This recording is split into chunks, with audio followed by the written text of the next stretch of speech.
अजीज़ा ने मोहतरम याद रखिया जे उम्मती रोहे ज़मीन दे किसे कोने ते भी होए मेरे आका नू हर चीज़ की खबर है, उम्मती दे हर चीज़ का पता है। आखिरी एक चीज़ सुन के ज़रा अखा खोल के 1970 के अंदर पाकिस्तान का एक बहुत बड़ा ब्यूरोक्रेट जोड़े बच्चे साढ़े पढ़े लिखे ने शकील दुरानी वापटा का भी चीफ रहा, चेयरमैन चीफ सैकटरी भी रहा और चीफ सैकटरी सूबा पंजाब का इतनी पावर का मालिक है कि उसके अगे चीफ मिनिस्टर भी नहीं बोल सकता। यानी सारा मैकेनिज़म सारा सिस्टम चीफ सैकटरी के अंडर पंजाब का अपने आप को समझ लो कि खुदा कहलवान वाला।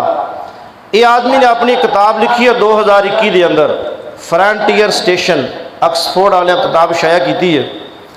उन्हें अपनी किताब 'च एक वाक़या लिखा कि 1970 के अंदर जो पाकिस्तान बांग्लादेश एक मुल्क ने 71 च बांग्लादेश बनया 70 च इकट्ठे ने कि मैं CSS की तैयारी कर रहा मुल्तान गुलगश्त कलोनी के अंदर। मैं रात पढ़दा सो गया। मैं ख्वाब देखिया कि ख्वाब के अंदर मैंने एक अजीम हस्ती की ज़ियारत हुई जिन्हें अपना तारफ़ कराया कि शकील मेरा नाम है मुहम्मद रसूलुल्लाह सल्लल्लाहु अलैहि वसल्लम। किताब का नाम है फ्रंटियर स्टेशन 2021 की किताब शाया हुई। लिखन वाला शख्स कौन है? शकील दुरानी पाकिस्तान का टॉप का CSS ऑफिसर चीफ सैकटरी क्या चेयरमैन वापटा गया बड़े बड़े आज़ाद कश्मीर सारी रियासत का ये चीफ सैकटरी भी रहा है। किताब 2021 इसने लिखी है। आखदा कि मैनू हजूर पाक सल्लल्लाहु अलैहि वसल्लम की ज़ियारत हुई और रसूलुल्लाह सल्लल्लाहु अलैहि वसल्लम ने फरमाया कि शकील 14 रुपए सदका का। कितने रुपए? 14 रुपए सदका का। लिखन वाला शख्स देखो किस पायदा आदमी है। क्या लगा, मैं सुबह उठिया और अपनी वालदा ने मैं ख्वाब सुनाया और मेरी वालदा बहुत बड़ी नेक और परहेजगार और तहज्जुद गुजार खातून है जिसका नाम भी उन्हें अपनी किताब 'च लिखा कि मेरी अम्मी का नाम ऐसी हलीमा ज़ेब। और उन्हें लिखा कि मेरे नाना जो सन बहुत बड़े आशिक़ रसूल। मैं अपनी माँ को ख्वाब सुनाया कि अम्मा जी मैंने इस तरह ख्वाब 'च मुहम्मद अरबी सल्लल्लाहु अलैहि वसल्लम की ज़ियारत हुई है और फरमाया कि 14 रुपए सदका कर। वो आखदा है कि मेरी वालदा ने कहा कि खामोश, ये ख्वाब किसी अगे बयान नहीं करना, ये ख्वाब किसी अगे बयान नहीं करना। और 14 रुपए मैनू दिते। मैं जाके एक गरीब बच्चों जो 14 रुपए दे आया। टाइम आ गया CSS इम्तिहान का। 14 रुपए सदका याद रखा जी कितने रुपए? 14 रुपए। 1970 के अंदर CSS का इम्तिहान आया। इम्तिहान हो गए। जिस वक्त रिजल्ट आया उन्हें कहा जी 1970 के अंदर मैं पूरे पाकिस्तान और बांग्लादेश तो सब तो अव्वल पोजीशन पे आया।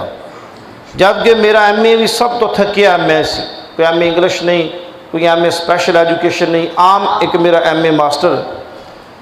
और 14 रुपए सदके की वजह उन्हें लिखी आ कि मैंने उस वक्त समझ ना आई, बाद के अंदर मैंने समझ आई कि रसूलुल्लाह सल्लल्लाहु अलैहि वसल्लम ने 14 रुपए का क्यों हुक्म दिता कि कुल CSS के जो नंबर ने वो कुल नंबर है 1400 नंबर। कुल नंबर कितने ने? CSS के टोटल नंबर कितने हैं? 1400। और हजूर ने सदका कितना फरमाया? 1400। 1970 के अंदर वाहदा जी मैं टॉप होया, मेरी नौकरी लग गई, मैं काम करने चला गया पिशावर।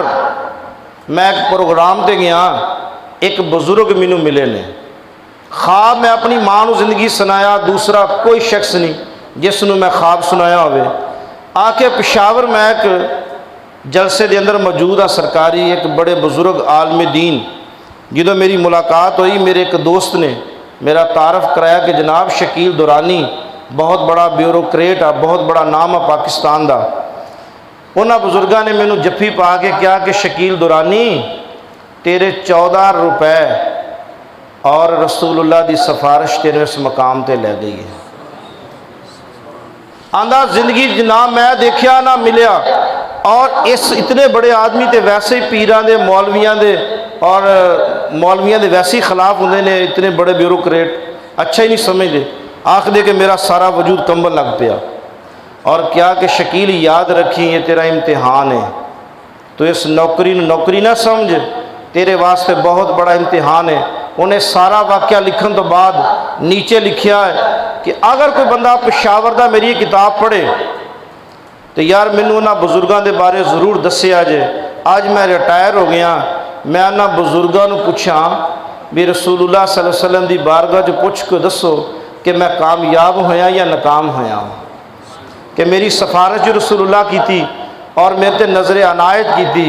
जितने भी दोस्त पढ़े लिखे बैठे जे ज़रूर इस किताब को पढ़ के देखिया जे। 1675 रुपए की किताब है और बड़ी खूबसूरत किताब है। इसके अंदर उन्हें बेशुमार अपनी ज़िंदगी के वाक़यात लिखे ने। फ्रंटियर स्टेशन ऑक्सफोर्ड की शाया। हुण ज़रा सोचो इस तो कि क्या रसूलुल्लाह सल्लल्लाहु अलैहि वसल्लम को अपनी उम्मत के बारे पता है कि नहीं है? बोलो। आंदा मैं ज़िंदगी च दरूद